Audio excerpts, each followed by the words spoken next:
বন্ধুরা একটা গল্প শোনায়, রাবার ও পেন্সিলের গল্প। রাবার আর পেন্সিলের মধ্যে সুন্দর বন্ডিং।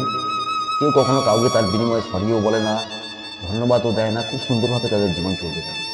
একদিন পেরেক এটা লক্ষ্য করে পেন্সিলকে বলতে থাকে, বারবার বলতে থাকে, দেখ পেন্সিল, ও যদি থাকে তোর জীবনে এই ক্ষতি হয়ে যাবে, এই হয়ে যাবে, তোর অস্তিত্ব থাকবে না, তুই বিনাশ হয়ে যাবি।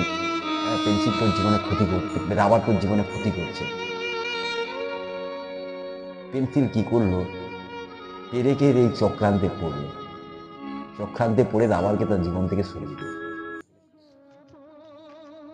এখন সরিয়ে দেওয়া মাত্রই পেন্সিল হচ্ছে পেরেকের মতো কাঠখোট্টা জীবনে পড়ে। কারণ এখন রাবার নিচে কোনো কারেকশন করে দেয় না, ভুল করে দেয় না, জীবনটা অনর্থক হয়ে গেল। এবার বন্ধুরা, এখন আপনারা কমেন্ট করে জানাবেন এর মোরালিটি কি।